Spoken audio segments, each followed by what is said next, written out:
You guys both in Missouri, Nate? Yeah, we both in Kansas City. Hey, dude, I love some. I've grown to love the Chiefs, man, over the past 4 or 5 years, and then when they got Mahomes, I was like, dude, he's real. Yeah.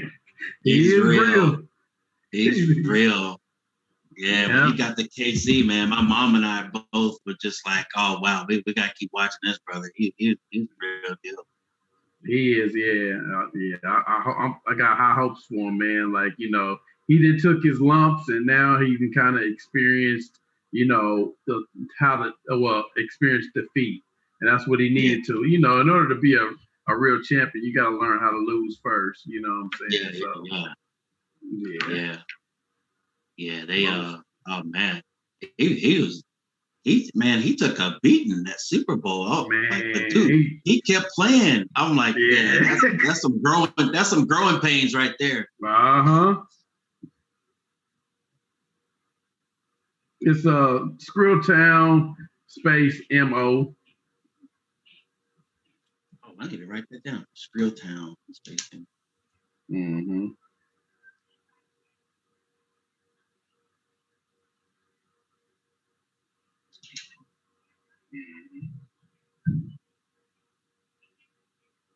Scrilltown space MO. Did you send me a link to your website? I think I did, but I'll send it to you again. Did you? All right. Yeah, I think. Did you send me a link to your website? I should have it, but yeah, if you can send it to me again, that'd be great. I need to save it to my homepage. Okay. Yeah, I'm okay. Yeah, you can send it to me again. That'd be great. I need to save it to my homepage. Okay. So you can hear us on the thing already. Yeah.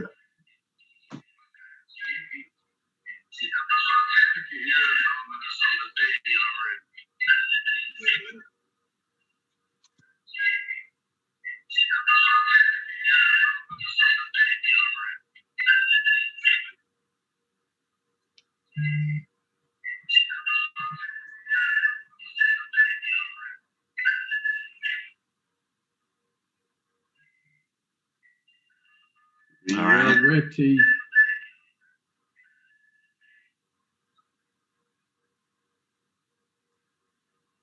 All right. Welcome to Scrilltown.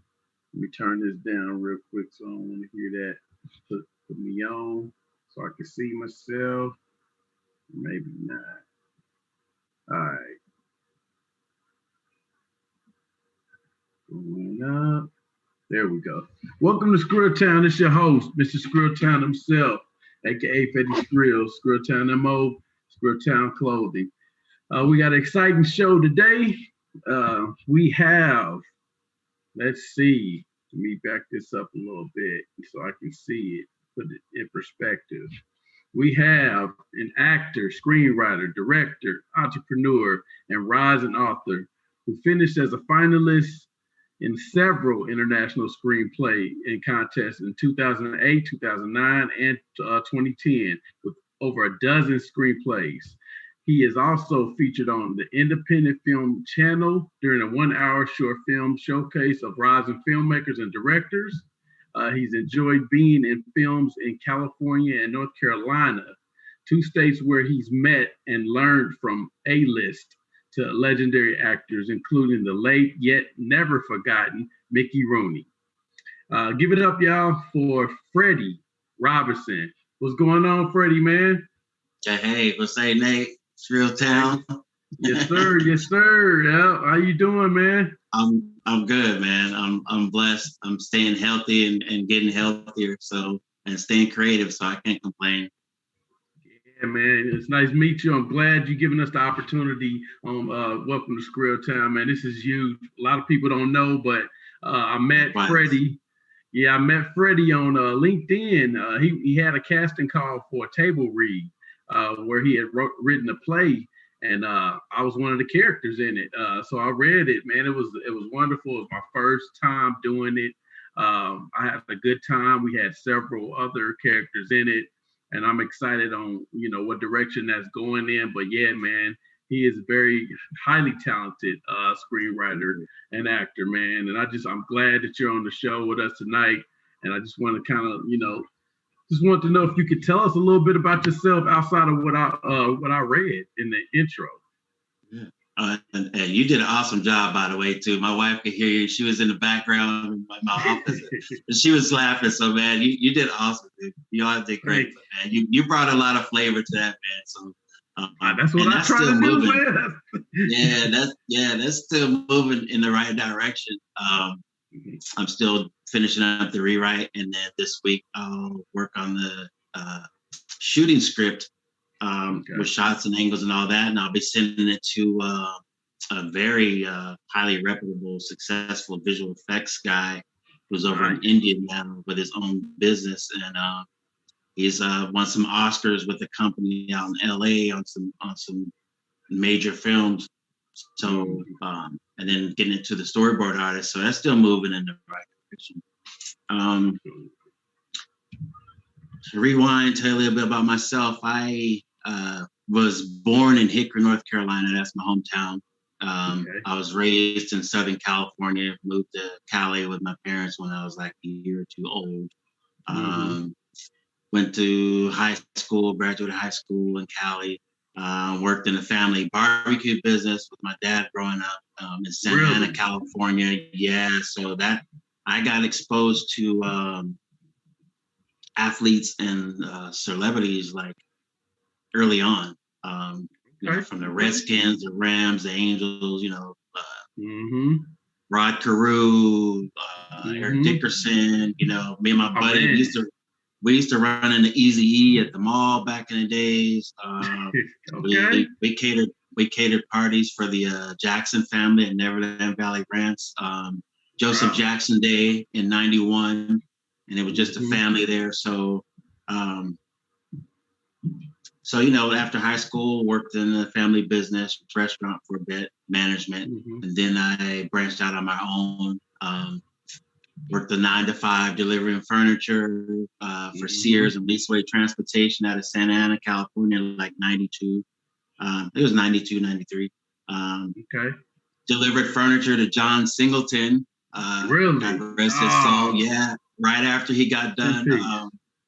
Right after he got done directing Boys in the Hood, the driver was like, you know whose house we at, right? I'm like, no. He was like, John Singleton. I was like, snap, well, right on. So it was cool, laid back. So I'd always been exposed to greatness, from athletes to even business people, celebrities. But I aside from the Jackson family, I ain't gonna lie, but I never found myself starstruck.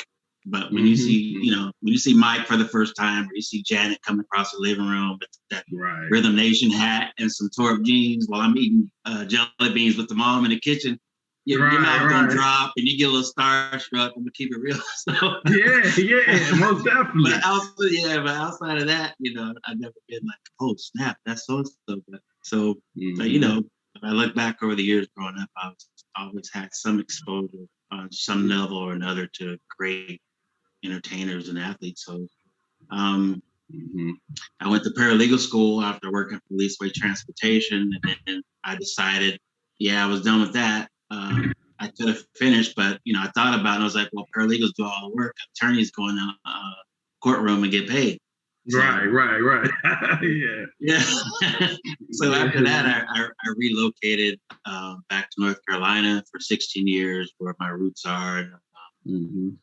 Majority of our relatives are from, but we got family in Virginia, South Carolina, Atlanta. So once I got to Hickory, I applied to a 4-year college. It was a private Lutheran college, and not many brothers and sisters went there, but some of my paralegal school credits transferred in. Nice. So I started out as a pre-law major, And then I love English and reading and literature and writing. So then I switched to English. And then I had a choice between music appreciation and theater appreciation. So I chose theater appreciation.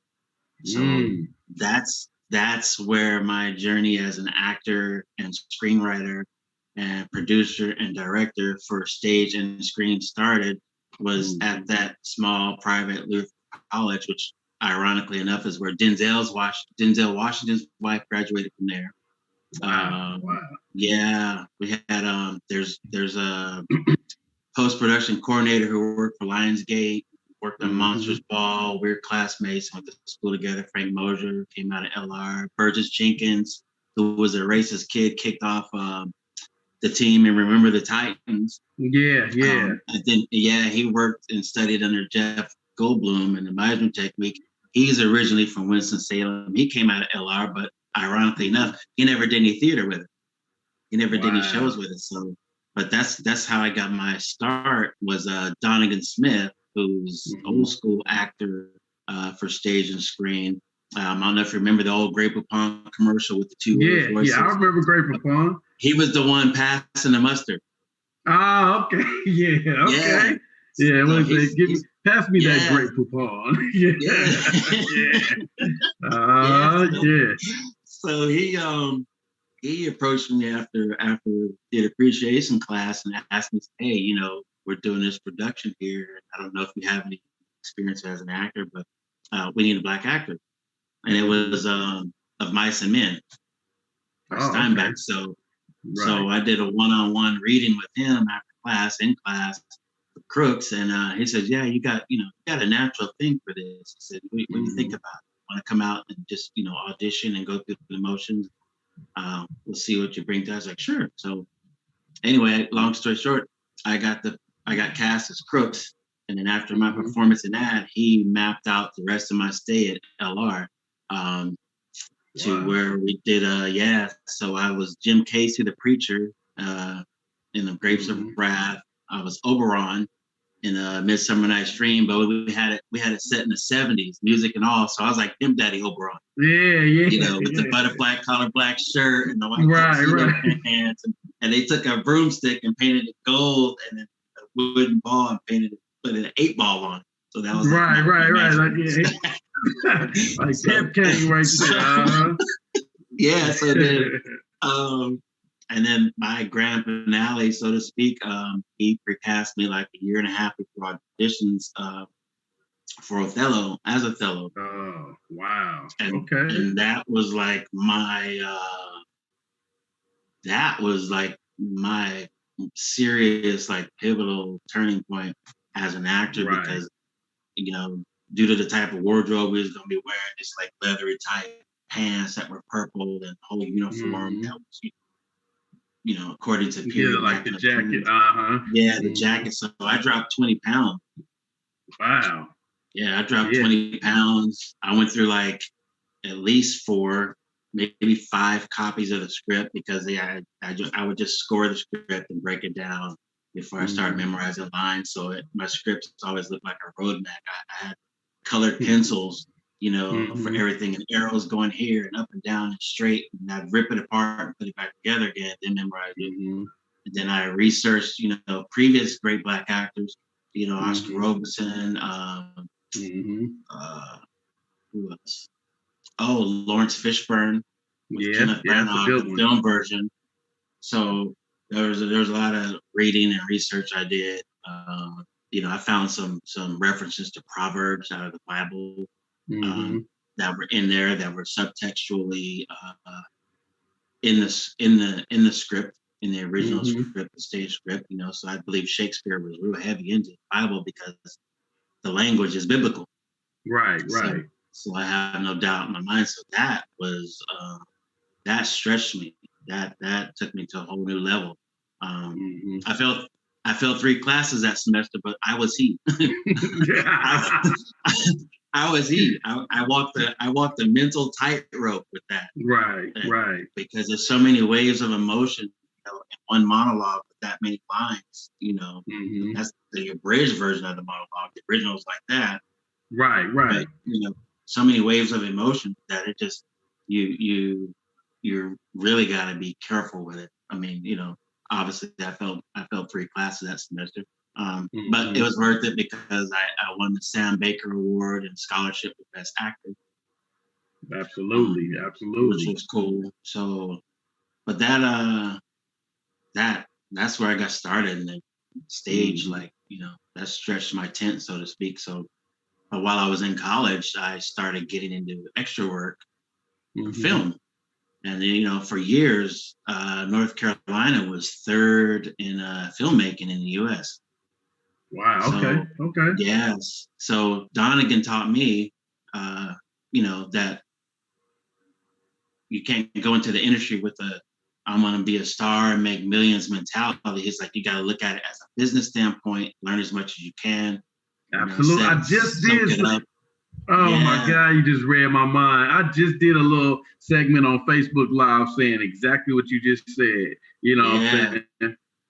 It's a business. It's about the bottom dollar. So, a lot of people that knew me in Hickory, they're like, why aren't you in LA? I'm like, well, why am I going to go to LA when, I'm getting extra work and I'm meeting David Caruso, Bing Rames, John Leguizamo, David Caruso, and Forrest Whitaker all on one set in Salisbury.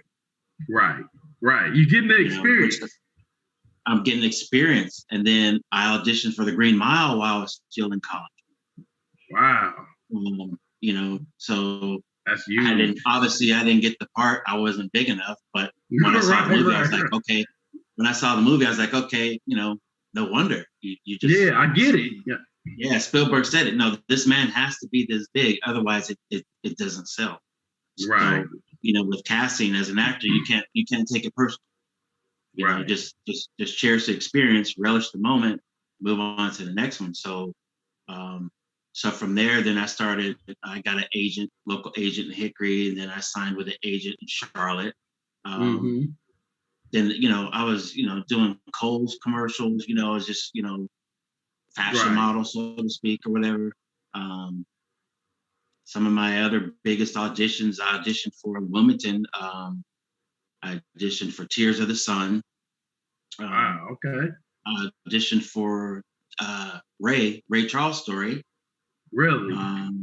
Yeah, at the Finn Cannon's office, casting directors down there in Wilmington, right there on the coast, and they're right next to Screen Gym Studios. So, but in between all that, I was, doing community theater, Raising in the Sun as Tom Robinson. I was doing some, infomercial stuff. More extra work, background stuff. I got on the set of The Rage Carry 2, as a football player there. Body Count, I was going to do stand-in for Ving Rhames, but the original guy decided he wanted to do it the last minute. So the casting director called me like 3 a.m. She's like, I don't know what the guy had to think about, but he decided he wanted to do it. Do you mind doing extra work? I was like, no. So, I was a train passenger kicking it on the platform at the train station in Salisbury. But then I was a ground sniper at the end of the movie, a SWAT guy. So how many movies have you played in, man? Like not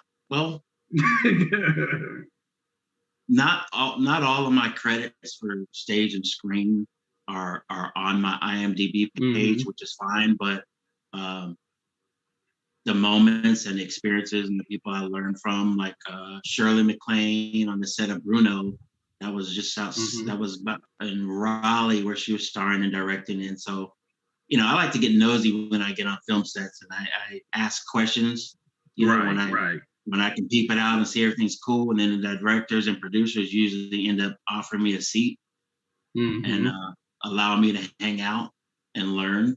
So, like Shirley MacLaine, I was like, what are you looking for? She was like, oh, well, she's like, come here, have a seat. I'm like, cool. So she's like, well, I'm looking for shadows, and I don't think these reflectors are casting enough light on the little girl right here when she comes down the steps. I thought that, okay, makes sense. So things like that. And then I got pre-cast for a bit role in The Last Confederate, story of Robert Adams, which was based on a true story. Okay. Civil War movie that takes place toward the tail end of the Civil War. A guy that I knew remembers seeing me in Of Mice and Men and other shows I did at LR and approached me. I think it was after Grapes of Wrath. Said, "Hey, we're doing this independent feature film.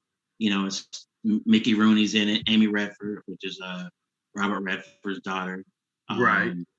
Tippi Hedren, Lee Majors." So I'm like, wow. well, Okay. cool. Yeah. So I'm like, cool. So so that was an awesome experience, and that was another pivotal point for me as an actor, and actually even as a screenwriter, because up until that point, I had only taken independent screenwriting course with Donovan Smith. You know, I loved it, Right. and then what really, you know, got me going was like, you know, I saw how Spike Lee wrote his own ticket, you know, as a screenwriter, actor, and director. Then I saw, you know, Good Will Hunting, Matt Damon, Ben Affleck, they wrote their own ticket. You know, Sylvester Stallone, Rocky. I mean, he's written many of his own tickets, from the Rocky franchise to the, you know, what do you call it, Expendables, to the Expendables, yeah, to First Blood. So, you know, that got me Rambo, as a screenwriter, but yeah, Rambo. So on the set of Last Confederate, even though I was an actor, there came a point to where they needed some scenes rewritten because it didn't make sense to Mickey and his wife, Jan.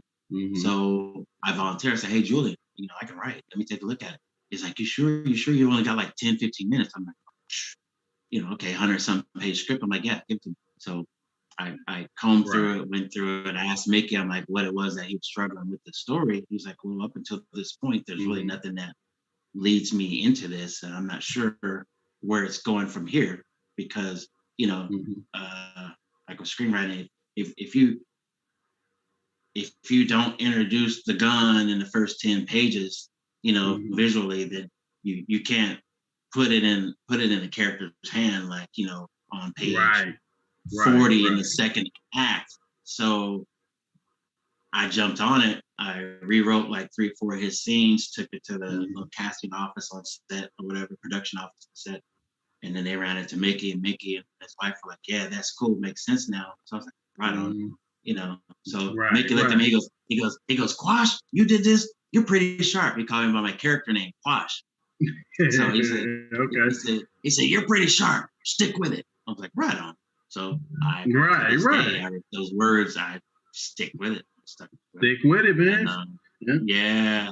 And then years later, you know, I meet, you know, I run into Ving Rhames on the set of Ascension Day that starred Anthony Mackie. It had Paul Benjamin from Do the Right Thing. John Amos, who we became good friends on set, and for a time we used to email each other back and forth. Really? Yeah, especially after Big Bear, Michael Telefano, you know, Cornbread from Life. Cornbread. He was in it, and after he passed away, you know, John and I, we still kept in touch through emails for a while. Akusha Bushua, the lead Black female actress that was in Tears of the Sun. She was directing. She was the director. Yeah, she directed Ascension Day. So that was a great experience. And then met Stevie Wonder on set. I guess he and some of the people in the film went to the same church together somewhere in LA. So I hung out beside him. He sat in the director's chair listening to the scenes being rehearsed and filmed. So yeah, man, that's a classic moment right there, man. Man, I've had, like, you know, some awesome experiences. You know, especially all the way up until 2010. You know, meeting Ving Rhames the second time on the set of Ascension Day was cool, because we got to talk, and he was like, "Oh, okay, I remember you. Yeah." He's like, "What you doing now?" I'm like, "Still doing the acting thing, but I do a lot of screenwriting too." So he's like, "Let's keep in touch." So we kept in touch. So when I was back in North Carolina, he used to call my cousin's house because I didn't have my cell phone yet. I just moved back there. And he was working on the Sonny Liston story. So he was asking what kind of locations are in Hickory. So I was getting on board to help produce, get on board as like a producer with it. Right. Until there's a lady I brought on board, who was my agent at the time. And then the article, they wanted to do an article on us, this and that, because we met with the mayor of Hickory or whatever, Talbot County. We had lunch together and some city officials. So anyway, our article got released, but before the article released, someone told me, I told this guy, and I knew him, went to college, I said, make sure this lady's name is mentioned in the article. Right. I said, whatever you do, because if something told me, I learned to trust my instinct. This is an actor thing, and it's become my personal thing. Trust your instincts, trust your gut, trust your choices. So anyway, her name wasn't mentioned in the article. So I got a call from Ring Rames. He was pissed off because he thought we were using his name for our own exposure. I'm like, no, dude, I don't get out like that. I'm like, there's plenty other names I could have used long before I met you. I said that the thing about releasing the article was to help the city put some money on the table, which is what Bing wanted, was the city to help match some of the budget for bringing, this level of project to a small city to where this had never been done before. Right. So, the lady got pissy and boom, he was in Puerto Rico. So how he gonna be reading the paper, Hickory paper in Puerto Rico? And he's having a good time at that time. Right. You see what I mean? He ain't thinking about us. So she called and put a slant on it. So that was a learning lesson for me. So not to, fool with somebody else, bring somebody else to the mix unless there's a non-disclosure agreement and some T's crossed and I's dotted. And of course, get the star celebrities' permission first. Right. So, me, I was like, okay, well, yeah, this is what he wants. He wants some money on the table. Boom, let's release it. Let's put some pressure on the mayor and the city to make some things happen, whether it was put some money on the table or giving some really good incentives, to where basically the production as a whole gets, a refund back before the film's even made. Kind of like what New Mexico does. That's why New Mexico gets a ton of, has generated billions of dollars in filmmaking, is because of the incentives. Like you get it. It's like starting a job. Say, okay, I'm gonna start working for you for Scrilltown for a year, and you say, okay, yeah, everything looks good. I like your resume, what you're bringing, and the business you can help generate. I'm gonna give you 25% of your salary up front. See, so that's what Donegan taught me. That's what paid off for me, experience-wise, is learning, knowing, and understanding the bottom dollar, business side of filmmaking, even as an actor, an actress. Like, you got to understand, like, them days of everybody bum rushing Hollywood, even if you know somebody, long gone. Because when I did go, after all that time and those years in North Carolina, I went to LA. I ended up with a manager, acting manager. I'll be in line waiting to audition for projects, and you end up chit-chatting with people and whatnot, and you end up asking about each other's experiences. And mostly everybody I talked to had a lot of training, spent a lot of money, but they didn't have a demo reel. They didn't have the experiences I had. So they want to see you in front of the camera. It's cool to get training. It's cool to get training and to stay tuned up in season, which is what I still do. I've taken acting classes through Barron Brown Acting Studios via Zoom. They're highly reputable. They're turning out, Oscar nominated, well-seasoned trained actors, Emmy, you name it. Joanne Barron, just an awesome studio. Elaine Williams is my instructor. And she's just great. She just she stretches you. She pulls your teeth. Like you can't put nothing over it. She gonna keep it real. She gonna keep it real and call you out on it. So, but I had to put that on pause because I dealt with some chronic pain issues over the years, started in like 2011, which I had to turn down a 75% scholarship to TVI Actor Studio in LA. Really? I was one of 15 people selected like worldwide out of thousands of submissions. Wow, man, that's huge. Yeah, but I had to look at the business side of it and keep it real and decline it and tell them to give it to somebody else, because the types of pain and things I was dealing with, there's no way I was going to make it through 12, 14 hours, 16 hours a day, going from one class to the next, and then you're meeting casting directors. It's like, no. So I passed it up. But I still stayed busy with writing, learning, got an MA degree online in general project management. Nice. Yeah, I had some foreign investors on board to back my film Tartaru for like 10 mil, but then the U.S. economy kind of nosedived. So they said, well, let's wait and see how, the economy there recovers down. So long story short, that ship sailed. So went through, along the way, I went through depression, major depression, deaths in the family, suicidal thoughts. Right. It was major because it was constantly having to adjust and readjust and reinvent yourself over and over and over, and then you're in pain 24/7. For a while, I'm at the Thanksgiving table, I'm stacking phone books so I don't have to bend down and eat, so my neck don't start hurting. So it's just, man, it's just been it's been a journey. It's been a struggle. Yeah, it sounds like it's been a struggle. It's been a struggle. You're in pain 24/7. My wife should tell you, like, for the past while, the first year we were married going on 2 years, the first year. She really, had to watch me. And it was like, watch me go through pain, watch me, her and my mom both saying, like, I'm done living. Like, I can't live like this.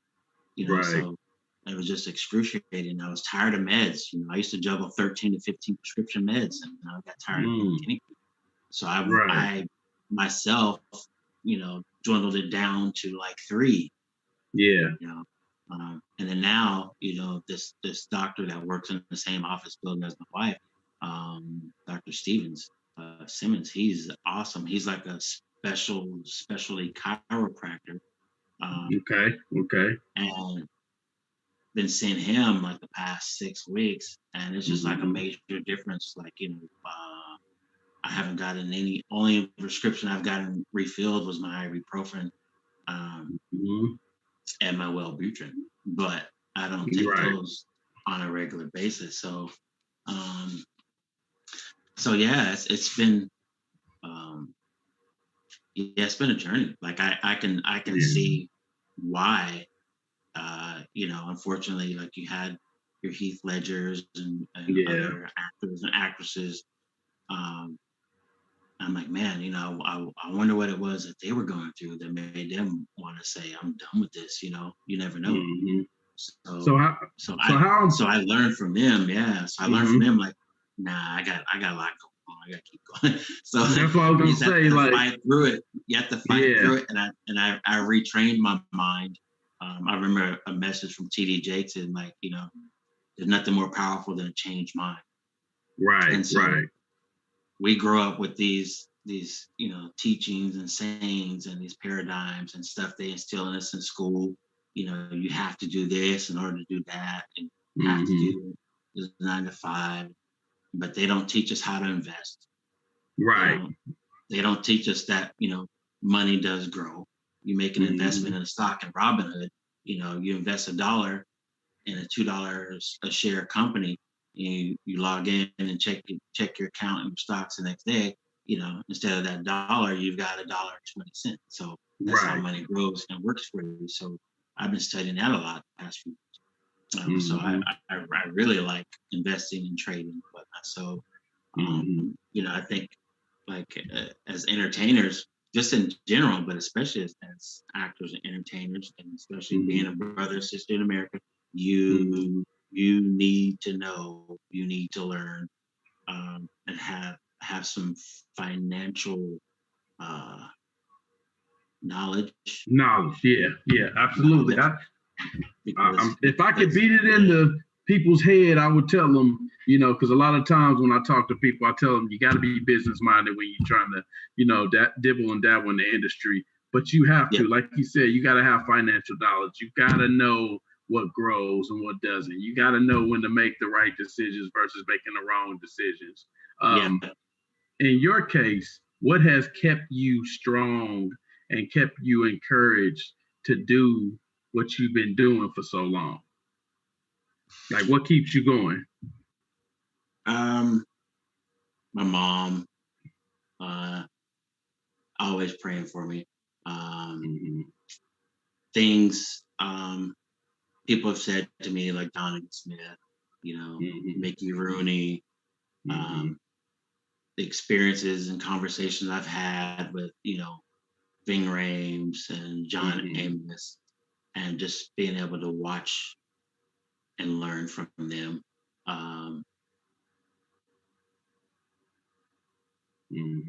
Obviously, God has got a hand on me, because I could have, should have, would have been gone like years ago, or even 5 years ago. I mean, right here in Wenatchee, Washington, crossing the street on foot with a green light in my favor, and dude wasn't paying attention. Driving an SUV and hit me on my left side, so I hit the pavement face first, took out 3 front teeth. So I spent 2 years battling back from that. And that happened right before I was going to leave Washington State and go to LA to TV acting studio. A month before I was going to go back. Yeah. So, talk about getting knocked down again. So, I spent 2 years seeing 3 different types of dentists, mental health, physical therapy in the swimming pool, seeing a podiatrist. It's draining. I'm still here. God still got me here for a reason. So absolutely. But I put in work. I started joining circles and listening to meditations and Insight Timer. Networking, and chatting with different people from around the world. And there, so really just a lot of mental work on myself, because I got to the point where I'm like, no, I'm not trusting prescription meds to work out my mental fog for me. So I determined in my mind that I get my mind right by what I feed it, by what I read, and by who I interact with, by setting small goals, by even giving myself props for achieving, reaching small milestones. You got to do that. Yeah, you do. Absolutely. Like nothing comes overnight, So tell us about how hard is it to get in these type of situations where you get roles and, you run into, celebrities and actors, A-list actors and stuff like that. Like, how hard is it, to break through in this industry, in this entertainment industry? It's very hard, even though COVID, sort of leveled the playing field, because you can now do auditions through Zoom. It's hard, but it's even harder if you don't get solid training. There's so many good-looking men and women out there. I mean, it's dime a dozen is an understatement. Right. I mean, I remember I wrote Dean Koontz, the letter author, years ago when I was in North Carolina, asking if he would mind reading some chapters from a book I was working on, and he wrote me back and said, his attorney advised him, due to certain scenarios or whatever, he can't read it. He said, but you certainly do have a great look, and that's half the battle. Wow. Hope to see you on the big or little screen. So, excuse me, that's true. That's half the battle. Yeah. There's etiquette, film set etiquette. You got to be on point. Do a lot of looking and listening. You got to be ready, be prepared. Are you strong enough to be a 1 or 2 take actor, or are you coming from doing years of theater acting and transitioning to film and being a 5 to 6 or 7 take actor? It makes a huge difference, because time is money. Money is time. So preparation, training is everything. So, and that's why like I said, that with the pandemic kind of leveled the playing field, because it enabled me to start taking acting classes with Bear Brown Acting Studio, via Zoom, which is awesome training, man. I mean, just like Halle Berry still goes back to see Joanne. Wow. Okay. Darren, one of the founders. So that's why I tell people, like, if you really want to stretch your tent and get some training, I know there's probably some other. I have no doubt that there's other great acting studios out here in the U.S. and around the world. But Bear Brown Acting Studios, like, to me, and I've, been to different workshops and trained different people, but they are really, really tops. Like, every time you look up, you see somebody who's trained with that acting studio in something, or being nominated for something. They're getting work, and and you're learning the Meisner technique, which repetition, the exercises, you're ping ponging the same line back and forth between each other. It sounds simple, but it's not. Like Robert De Niro quoted, he said that Meisner technique is harder than any roles he's had, because it's listening, it's surgical, but by the time you're done and after each class, you really got something to work with. So, and I've just noticed that a lot of your great actors, they stay seasoned, they stay tuned up. If they're not acting in film, they're acting the stage, or they're doing. I've seen some that are doing table reads during the pandemic, Zoom reads. Morgan Freeman and Brad Pitt, and some other ones are doing Zoom table reads. So it all makes a difference. But that, to me, is the best way to get in and stay busy, is to get the best training you can get, make that kind of investment in yourself. If you're serious about it, you'll pay, you'll do it. And a lot of people don't realize that as an actor, screenwriter, you can write that off, file with your taxes, because you become a business tax write-off. It's a tax write-off. You go see movies, you buy books, you can file those. Write it off. They're tax write-offs. You got to buy a wardrobe for an audition or something, whatever. Tax write-off. You got certain allowances as an actor and a writer and screenwriter, director, producer, author, anything you're doing in the entertainment industry. There's tax write-offs, but we don't, as artists, don't hardly ever know that, because we're not taught that. We just see the limelight and the reviews and the red carpet, and we just like, we don't think about the bottom dollar when it comes to us personally. So but like I think as an actor, actress, you have to make the investment. You have to make the investment. If you're gonna learn from the best. If you're gonna watch the best. That's what I did, outside of extra rehearsals as a college fellow, is I watched Fishburne and all, other great actors. I watched Glory with Denzel, I don't know how many times, between those two movies, Othello and Glory. I even had the cast quoting lines from Glory You know, well, it's all about perfecting your craft. You know what I'm saying? Yeah. In order to be, in order to be the best, you got to learn from the best. You know, and that's from them. So you know, that's why I try to tell them, like, so if you could give any inspiring actor, screenwriter, or author some advice, what would you give them? What would it be? Believe in yourself. Like, I remember a quote when I was watching a video with Denzel when he was a guest speaker at TVI Actor Studio. He said, "You, all of you are in here for a reason. It's because you got an itch. Scratch it." So you gotta, you've got a passion or drive or hunger for something. Believe in yourself and go for it. Discipline yourself. Do what it takes. Even when you don't feel like it, pray. Like I said, God's got me here for a reason. You know, my wife will tell you sometimes I'll get in my head. You know, I'll get PTSD and I'll the accident. From when I got hit by the SUV. All that will hit sometimes, and she's like, come out of it. So, but you gotta believe in yourself.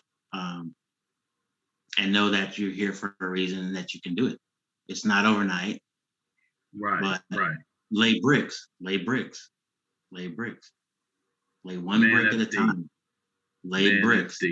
Lay one brick at a time and get the training. However you can get it. Like I tell myself this. I give myself pep talks. I tell myself there's no excuses.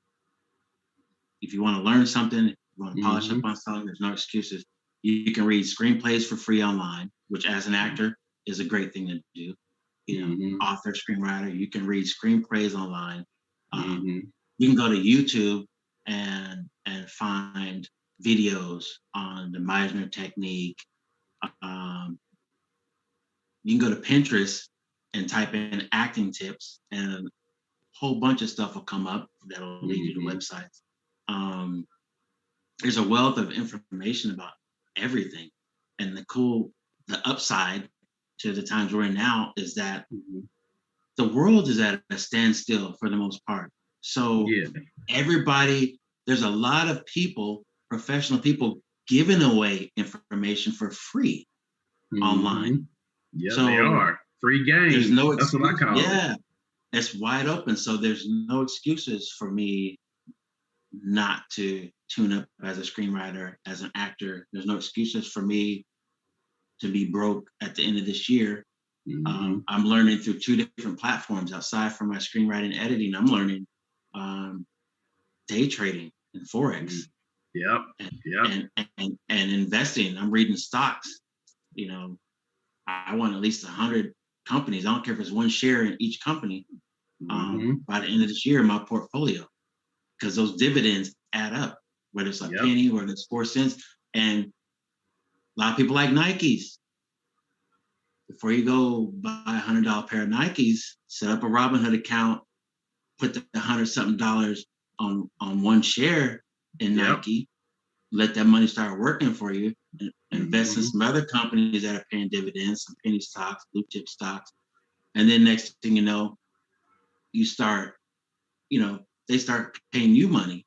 You see what I'm saying? So then you've got less money coming out of your pocket when you do want to get them Nikes, or you've got something to work with. If a $5 stock, like for example, one of the first stocks I started trading actually through Cash App last year, Plug Power. I was trading them, experimenting, learning, practicing. They were at $3.97 a share, right? But I was day trading. Which was paying for books I wanted to read. It was paying for other little stuff that I wanted from eBay. So, and then I learned too, reading the Warren Buffett book on investing, the short-term investors that don't hold on to certain stocks, they actually lose in the long run. Lesson learned. Plug Power was $3.97 a share last year about this time. Now it's it got up to $60-some a share. Wow. Wow. So I got younger twin brothers, and I have two younger sisters. By the eldest of the two sisters, I got her into investing. So we email and text each other a lot back and forth about investing. So all, stocks. Republic. Invest $100 in a company in Republic. It's an angel investing platform. Also, angel investor. Yeah.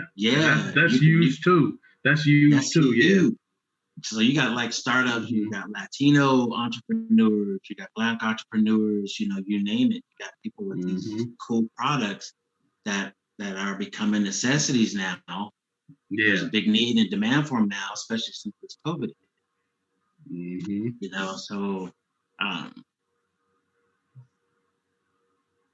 So that's my daily routine and regimen. Meditation, edit, read something, learning something new. I practice day trade. I stick my little portfolio in Robinhood. So there's like a wealth of information. So as an artist, for me, and even an entrepreneur, learning investing and day trading is like huge because I want to fund my own. Right. I want to get to the point. I want to get to the point to where I don't have to go to nobody. If I want to shoot a few episodes of my 1 hour dramedy that I've had on the back burner for years, a half-hour pilot I've had on the back burner for years, an independent feature. So, so it's for me, it's important to just be able to have that going anyway. Like I get excited when I get an email about a company that I invested $100 in that got me 200 shares. That got me 200 shares of the company out the gate when they do go public. They're starting to expand in the UK and other countries now. So I'm like, it was worth it to not blow that 100 on something or whatever. It's worth it. To invest in the acting class, to invest in books. Read, man. Read. So, I mean, that's best advice I can give any artist is hone your craft and invest in yourself. See, and that's powerful, man. I'm gonna be honest with you. Like I always tell people to invest, promote, educate yourself, be business minded. So that what you're saying, and you're coming from a different genre. A lot of times I talk to people that are in the music industry, but now lately I've been interviewing people that are in the entertainment industry like you, and it's all the same. It all goes hand in hand. It doesn't really matter if you're doing music or movies or writing books, because at the end of the day, it's all about, like you said, educating yourself to become successful. And the only way you're going to do that is by learning things from the best people that are already successful, people that have already succeeded. So yeah, man. But we wanted to thank you for being on this show tonight, man. You really gave us a lot of good advice. I'm rooting for you. I'm always, we always gonna stay in touch, man. And I'm excited about the table read that we did that you're working on. Where can people reach you at? Like, if our listeners and viewers, where can we reach you? Like, if they wanted to. The best way to reach me is through LinkedIn. LinkedIn. That's the best. LinkedIn. Okay. That's the best way to reach me is through LinkedIn. It's because even though I have a Twitter account, I hardly check it because like yourself, I mostly correspond with you through LinkedIn or email. So I found that, especially after we did the table read, I found that trying to communicate with people through Instagram, Twitter, email, LinkedIn, and then some people have my direct number or WhatsApp or Telegram. it's too much. Yeah, like I agree. I found that once you do that, you look up, it's like 10 o'clock and you really haven't gotten much done. Right. And I'm like, no. So I keep it to like LinkedIn and then email, or got my number. Cool. But right. LinkedIn is the best way. LinkedIn is the best way to connect with me. Right now and for a while to come, because as you know, like I'm pushing to get Tucked in the Cut done, shot list to the people. I still have to do a business plan, budget breakdown, and all that for it. I think I'm gonna submit it to, a competition or two. It's at least one good this table month. read, man. I had a blast. I mean, it was, the vision I had for, as a writer, you always have, you have the initial vision that you see or whatever, but then you get these, people like yourself, what you brought to the character and how you deliver the lines and the emotions. It was like, oh man, this is cool. Right. So, Yeah. I'm like, dude, okay, yeah. I never heard it like that, but this is nice. And, you had me laugh. You had my wife laughing, so you was so that's a good thing. Yeah, that's a good thing, bro. Yeah. He was there. Yeah, so I was excited, and so now it's just it's the journey. It's the journey, just to get it out there. Polish it up, break it down, and then get it out there. This day and age, the way technology is, things you can do with cell phones, and then the visual effects game has changed. So I have no doubt that it'll get done. Well, that's good, man. Well, like I said, man, we thank you for being on the show tonight, man. I will most definitely keep in touch. We praying for you, and we want you to, succeed, man. I'm looking forward to just seeing and hearing more about Freddie Robinson, man. I mean, you got, not only the experience to lead, but you got a lot of great ideas, man. So we just want to thank you for, tuning in. All our listeners, thank KUAW, Mr. Walker, for setting things up for us. This is the second virtual. Thank you, Mr. Walker, man. And like I said, until next time, you can check out Freddie Robinson on LinkedIn. You can check out Scrilltown MO on all social media platforms. But until next time, we out. Welcome to Scrilltown. All right. Yes, have a great night. God bless you all. Peace. Yeah.